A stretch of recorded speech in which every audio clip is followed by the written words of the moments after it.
Paris should not just be seen, it should be savored, adored, beheld. Like every great masterpiece, it should be contemplated. The deeper you look, the more beautiful it becomes. One way to really see Paris is from the Seine River, aboard one of the many cruise boats that take visitors through the heart of the city. Along the right and left banks, you'll see so many of the sights that make Paris arguably the most beautiful city in the world. Cruise boats launch from various points along the river. Most follow the same round-trip route and take about an hour or two. Some have inside and outside seating. Some offer dinner cruises. A popular place to catch a boat is near the Eiffel Tower. The tower opened in 1889. It was the centerpiece of the Paris World's Fair.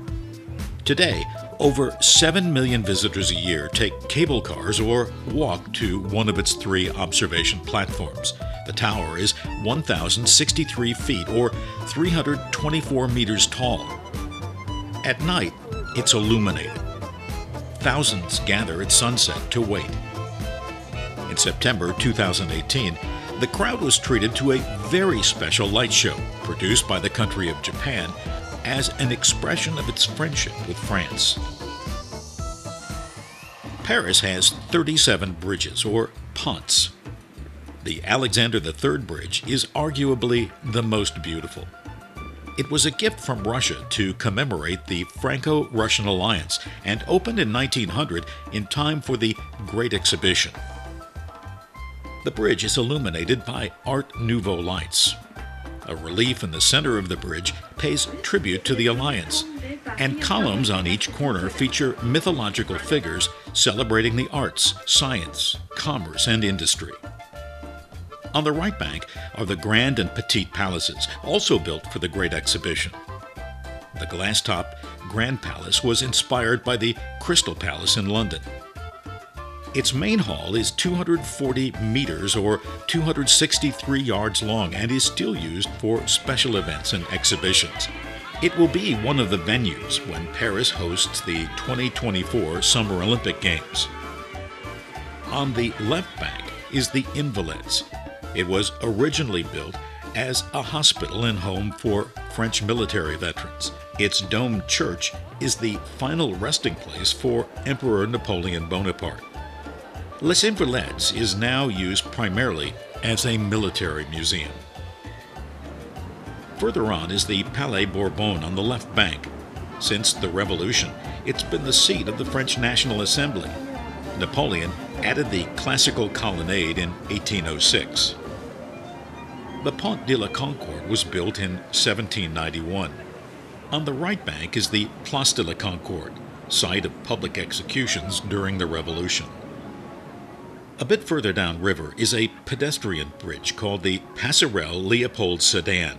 It allows visitors to walk from the Tuileries Garden in front of the Louvre on the right bank to the Musée d'Orsay on the left bank. The Orsay is one of the city's most popular art museums.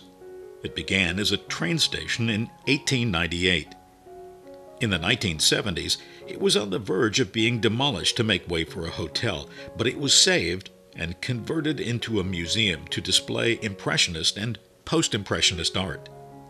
The museum opened in 1986 and is visited by over 3 million each year. On the opposite side of the river is the Louvre Museum, the world's largest art museum. It was a royal palace until King Louis XIV moved the court to Versailles about 10 miles outside of the city. It became a museum. The Louvre has 380,000 items in its collection and covers 72,735 square meters, or 782,910 square feet. The glass pyramid serves as a skylight for the underground visitor center, added in 1989. Each year, 8 million visitors come to the Louvre. Its most famous painting is Leonardo da Vinci's The Mona Lisa. Da Vinci played another role in the history of the Louvre.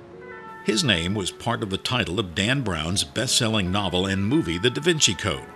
Some of the key scenes are set in the museum. Next in view is the Institute of France, established in 1795. It manages grants given to foundations and museums throughout the country. It's also the home of the French Academy, committed to the preservation of the French language, including usage, vocabulary, and grammar. The Ile de la Cité, the island of the city, and the adjacent Ile Saint-Louis are the only two natural islands in the city. The Ile de la Cité is where Paris began. It continues to play an important part in the life of the city. A marker in front of the Notre Dame Cathedral proclaims this as the center of Paris. The island is home to the Prefecture of Police, the Palace of Justice, and the Sainte-Chapelle Chapel, which has some of the most beautiful stained glass windows in the world. It was built in 1745 to house the crown of thorns, believed to have been worn by Christ at his crucifixion. The star of the island is Notre Dame Cathedral, the Church of Our Lady. It is one of the finest examples of French Gothic architecture. Construction began in 1160 and was completed in 1260. The church has two towers. There is no charge to visit the church, which continues to hold daily services. There is, however, a small charge to visit the bell tower and crypt. Its spire contains relics from the city's two patron saints, Saint Denis and Saint Genevieve.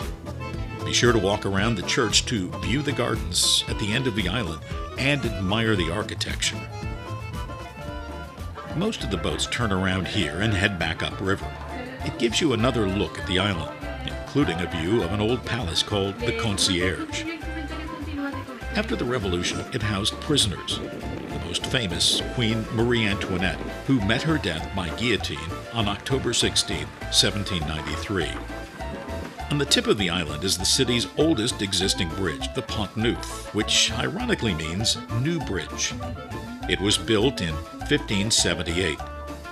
The Pont Neuf was featured in the 2002 film The Bourne Identity, the first of the Bourne thrillers starring Matt Damon.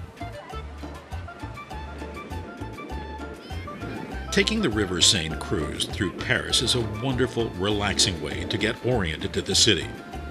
Visiting a place like Paris proves once again that travel is the only thing we can buy that will make us richer.